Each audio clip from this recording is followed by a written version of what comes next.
হঠাৎ কঠিন সিদ্ধান্ত নিল স্বতন্ত্র। ভোরকে বাড়িতে আসতে মানা। হ্যাঁ বন্ধুরা, চিরসাথী আজকের পর্বে আমরা এমনটাই দেখতে পাব। স্বতন্ত্র ছিলেন কঠোর নীতির মানুষ, কিন্তু হৃদয়ের দিক থেকে ভীষণ নরম। কলেজের প্রিন্সিপাল হিসেবে সবাই তাকে সম্মান করত। ভোর ছিল তার সেক্রেটারি, চঞ্চল, প্রাণবন্ত, আর স্বতন্ত্রের প্রতি এক অদ্ভুত টান ছিল তার মনে। যদিও সে কখনো সেটা স্পষ্ট করে বলেনি, তবুও তার আচরণে তা বোঝা যেত।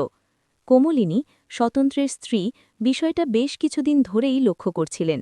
প্রথমে তিনি গুরুত্ব দেননি, কিন্তু ধীরে ধীরে ভোরের অতিরিক্ত আগ্রহ তাকে অস্বস্তিতে ফেলতে শুরু করে।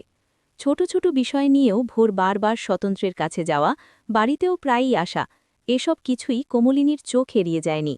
একদিন সন্ধ্যায় স্বতন্ত্র বাড়ি ফিরতেই কোমলিনী শান্ত গলায় বললেন, তোমার সঙ্গে একটু কথা ছিল। কথার মধ্যে ছিল চাপা কষ্ট। তিনি সব খুলে বললেন, তার অস্বস্তি, তার ভয় আর সংসার ভেঙে যাওয়ার আশঙ্কা। স্বতন্ত্র চুপ করে সব শুনলেন। তিনি জানতেন ভোরের মনে কিছু একটা আছে, কিন্তু কখনো সেটা গুরুত্ব দেননি। তবে আজ কোমলিনীর চোখের জল তাকে ভাবিয়ে তুলল।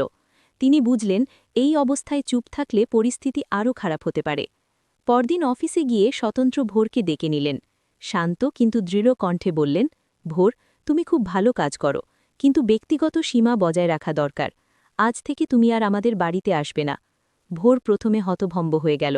তার চোখে জল চলে এলো, কিন্তু সে কিছু বলল না, শুধু মাথা নেড়ে সরে গেল।